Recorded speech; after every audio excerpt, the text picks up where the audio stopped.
The perpetual hum of the climate regulators was the only sound that ever broke the silence of his night shifts. Joran didn't mind the solitude. It was why he'd taken the position as the lead botanist at the Verdant Dawn agricultural colony. Out here, on the fringes of settled space, he preferred the company of plants to people.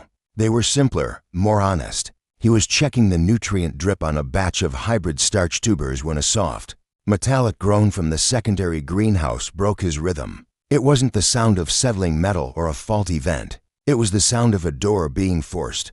His heart gave a single, hard thump against his ribs. Poachers sometimes tried to steal high-yield crops, but they were usually louder, brasher. He picked up a heavy-duty hydro spanner, the weight solid and comforting in his hand, and moved silently through the rows of lush greenery. The air in the second greenhouse was thick with the scent of night-blooming jasmine and damp earth. Moonlight filtered through the domed plexisteel ceiling, painting everything in shades of silver and blue. He found her curled between the root systems of a massive banyan tree replica, her form almost indistinguishable from the shadows. She wasn't human. Her skin was the color of moss-covered stone, a soft, velvety gray-green, and her hair was a cascade of what looked like fine, woven vines. She was clutching her side, and a dark, viscous fluid seeped between her fingers. But it was her back that captured his breath. Just above her shoulder blades, a cluster of crystalline structures grew from her skin, shimmering with an internal light. They looked like a geoda cracked open, a miniature galaxy of amethyst and quartz catching the moonlight. "Hey," he said softly, not wanting to startle her. "You're hurt." Her head snapped up, revealing large, luminous eyes with pupils like fractured crystal. Fear was etched into every line of her delicate features. She tried to scramble back, but a gasp of pain stopped her.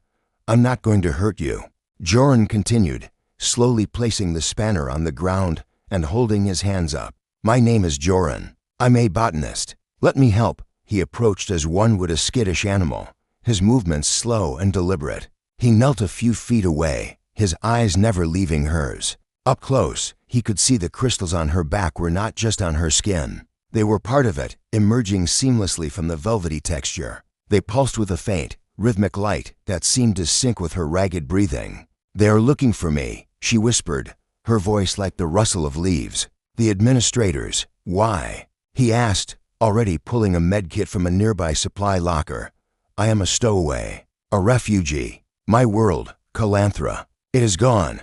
The sorrow in her voice was a tangible thing, heavy and old. He didn't ask for details. The galaxy was full of such stories. Instead, he focused on the wound at her side. It was a plasma burn, clean but deep. As he cleaned and applied a coagulant gel, she flinched but didn't pull away. Her skin was cool to the touch, with a texture unlike anything he'd ever felt. "What's your name?" he asked, his voice a low murmur as he worked.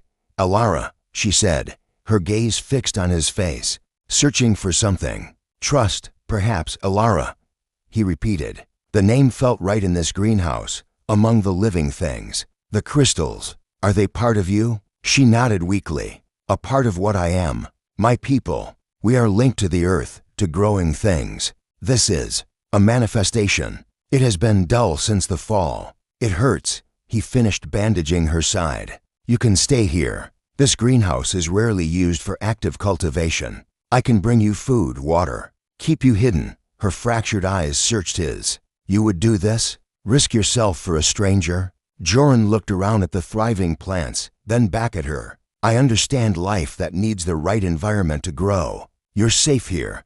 He helped her to a more comfortable position, hidden deep within the foliage. As he turned to leave to gather supplies, her hand shot out and caught his wrist. Her touch sent a surprising jolt through him, not electric, but warm, like the first sun on soil after a long winter.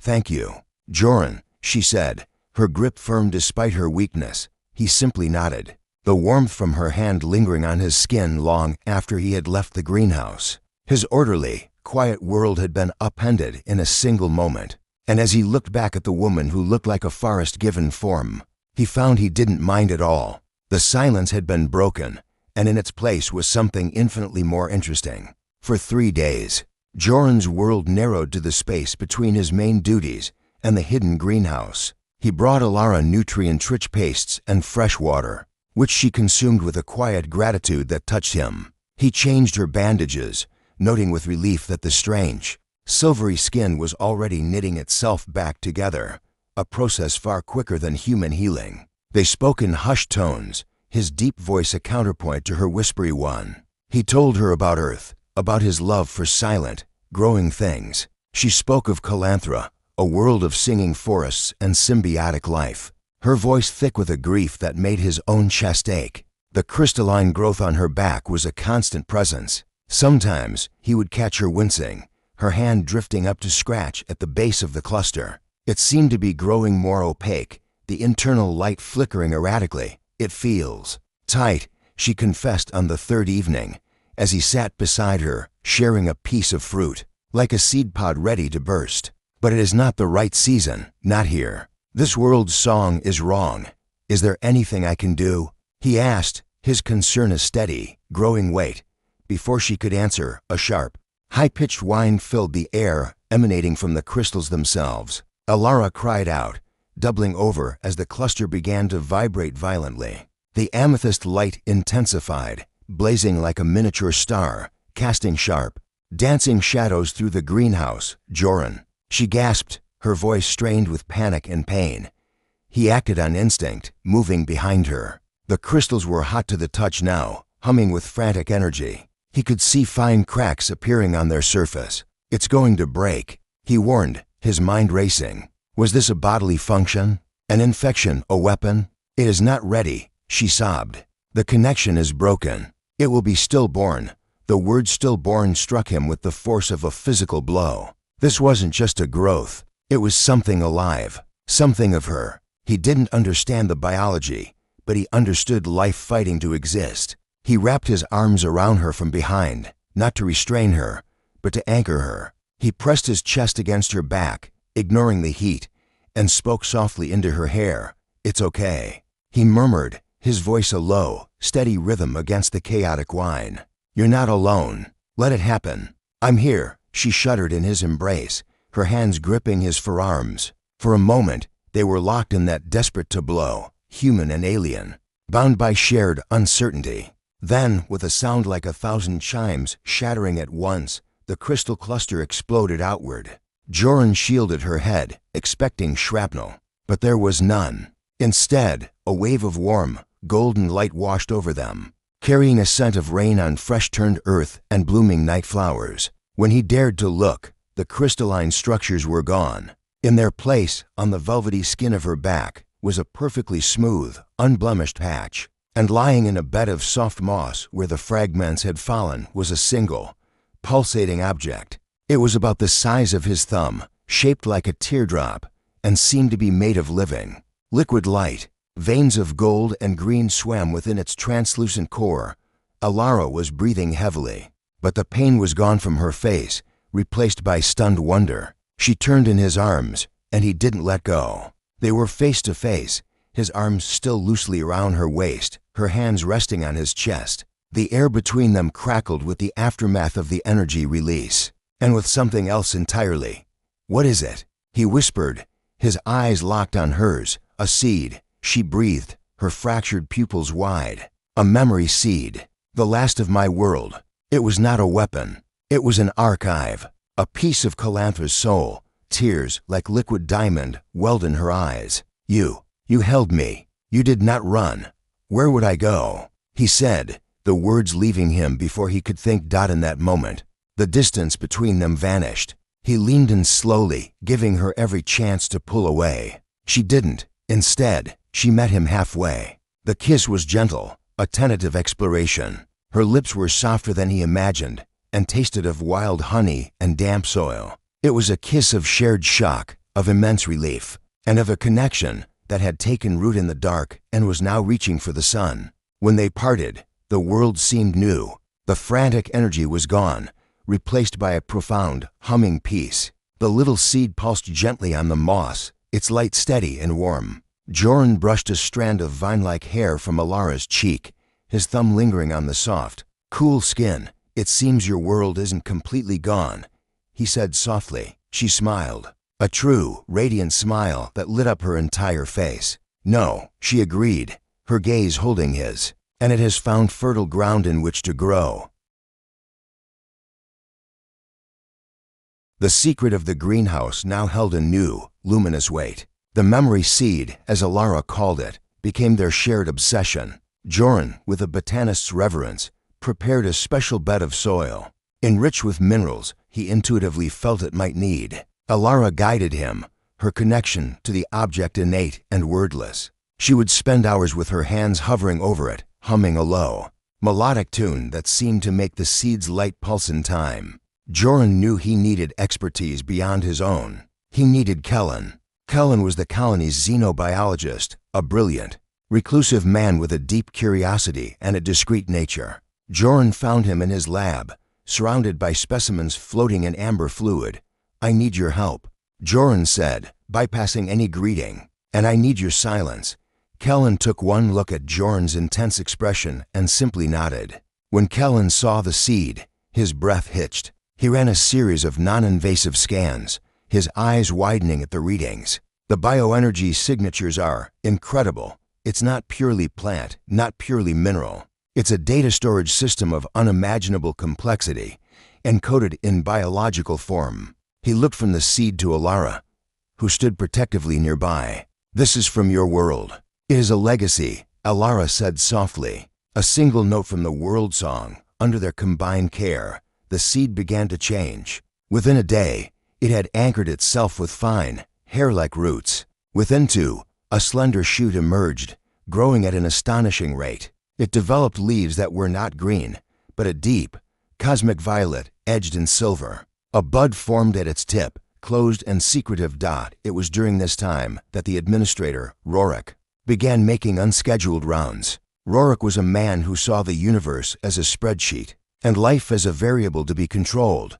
Hearing some odd energy readings from this sector, "Joran," Rewrote said, his eyes scanning the greenhouse with suspicion. "Everything normal? Just running some cross-pollination experiments," Joran said, his voice even. Gesturing to a nearby bank of flowers, trying to boost yields. Rick's gaze lingered on Alara, who was pretending to tend to a distant plant. "New assistant." "Temporary," Joran replied. "Specialized in non-Terran flora." Rick left, but the tension remained. They were running out of time. That night, the bud began to open. A soft, opalescent light spilled from the petals as they unfurled. The air grew thick with the same scent that had accompanied the shattering rain and night flowers, but now with an undercurrent of vibrant, living spice. "It's happening," Alara whispered, her hand finding Joran's. The flower bloomed fully, a magnificent, trumpet-like blossom that glowed from within. From its center, a cloud of golden pollen drifted into the air, not scattering, but coalescing into a shimmering mist. The mist swirled before them, and then it resolved into an image. It was a forest, but unlike any Joran had ever seen. The trees were towers of woven light, their canopies singing a soft, harmonious chord. Streams of liquid silver flowed over stones that pulsed with a gentle rhythm. Creatures of light and bark moved through the undergrowth, and the very air shimmered with connection and peace. It was Calanthra. It was Alara's home. The vision was more than an image. It was an emotion. Joran felt it wash over him, a profound sense of belonging, of unity, of a loss so immense it threatened to swallow him whole. He felt Alara's hand tighten in his, and he knew she was feeling it too, reliving the beauty and the cataclysm. He pulled her close, and she buried her face in his shoulder, her body shaking with silent sobs as she witnessed the ghost of her world. In that shared experience, something deepened between them. It was no longer just attraction or sympathy. It was a bond forged in the heart of a memory. He understood her loss now, not as a story, but as a visceral ache. He kissed her hair, holding her as the vision played out, a silent promise that she would not have to bear it alone. The vision faded, the pollen settling gently to the floor, its light extinguished. The flower remained, glowing softly, a permanent memorial in the quiet greenhouse.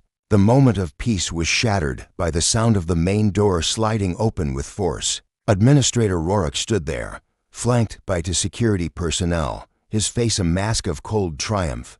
"I knew it," he stated, his eyes fixed on the glowing flower, and the alien woman in Joran's arms. An unregistered xenospecies and an uncontrolled biohazard. Seize it. The sterile air of the greenhouse turned to ice. The two security guards stepped forward, their stun rods humming to life. Joran moved instantly, placing himself between them and Alara. "This isn't a weapon, Rewrote," Joran said, his voice tight with a mixture of fear and fury. "It's a memory. It's all that's left of her world." "I don't care if it's a nursery rhyme," Rewrote snapped, his composure cracking to reveal the fear beneath. "It's an uncontrolled energy source and a potential ecological contaminant. My duty is to the safety of this colony. Now, step aside." Alara touched Joran's arm, her touch calming him. She looked at Rewrote, her fractured crystal eyes clear and unwavering. "You fear what you do not understand. Your world is one of separation, of control. You look at this life and see a threat because you cannot quantify it." She gestured to the glowing flower. "It does not wish to be seized. It wishes to be shared." "Shared?" Rewrote scoffed. "This is not a gallery, isn't it?"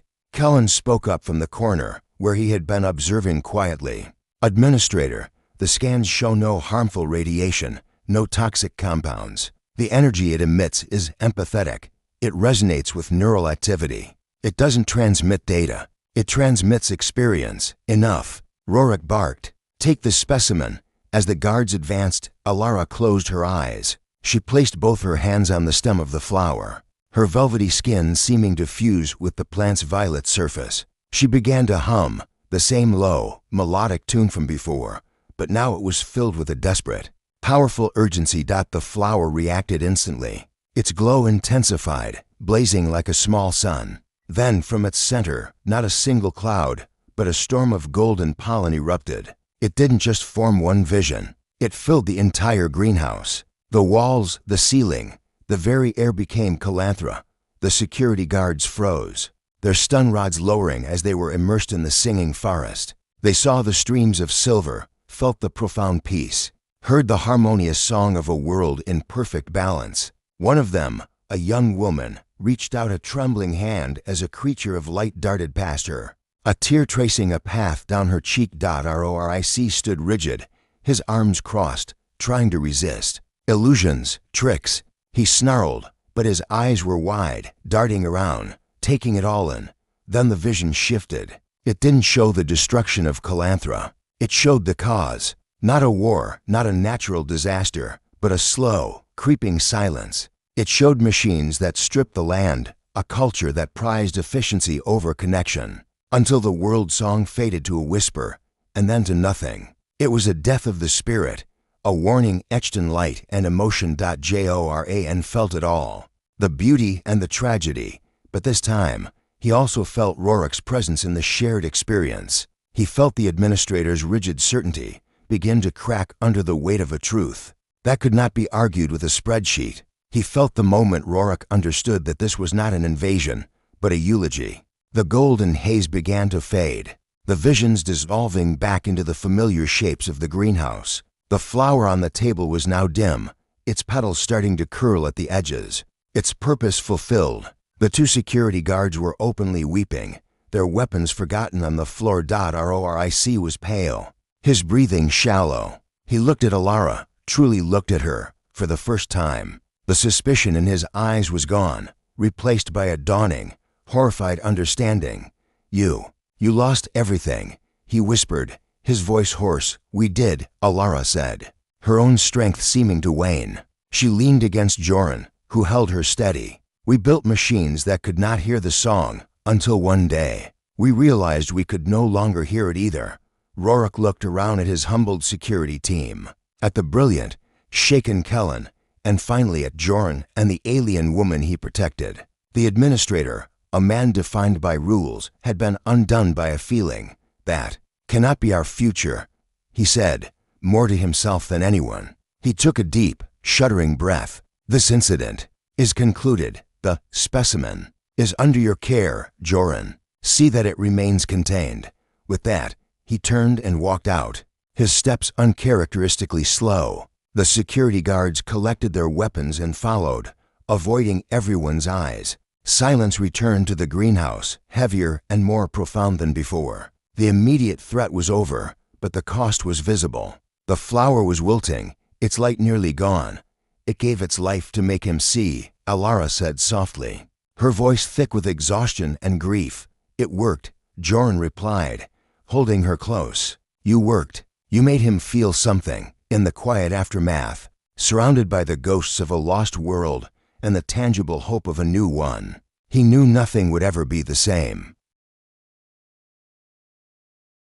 The following days were a blur of quiet activity. The story of what happened in the greenhouse spread through the colony not as a rumor of danger, but as a whispered legend. The 2 security guards spoke of the forest that sang, and the administrator, to everyone's astonishment, authorized the allocation of a new, sealed biome dome to Joran for specialized xenobotanical research.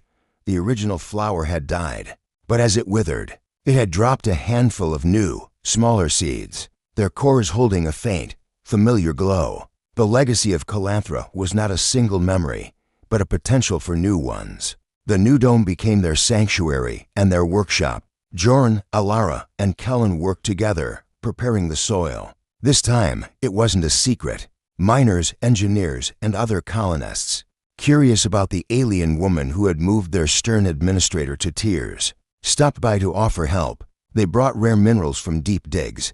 They calibrated the light waves to spectra Alara suggested. They shared stories of their own lost homes on Earth that a community was growing, not out of duty, but out of a shared sense of wonder. Alara, once a hidden refugee, became a quiet, respected presence. Her knowledge of symbiotic ecosystems offered new solutions to agricultural problems, and her gentle nature disarmed the most skeptical of colonists.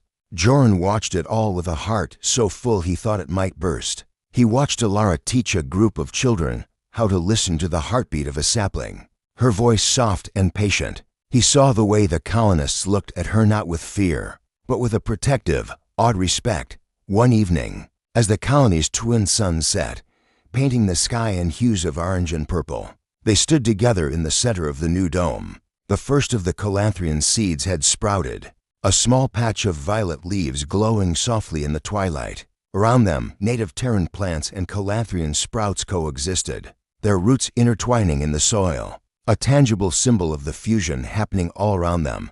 It's not the same, Alara said softly, looking at the fledgling garden. It will never be Calanthra.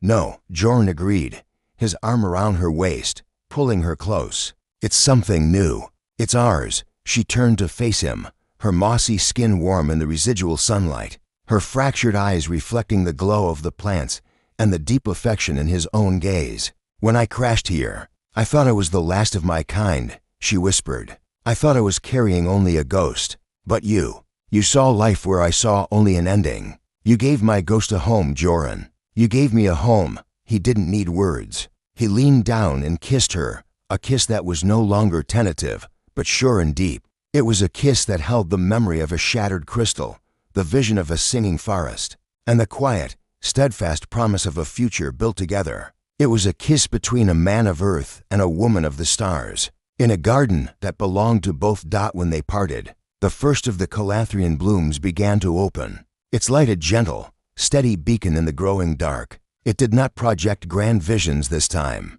It simply was, a new note in a new world song, one that was just beginning. And as they stood there, hand in hand, watching it bloom, Joran knew that the most beautiful things in the universe were not found in silence, but grown patiently from love.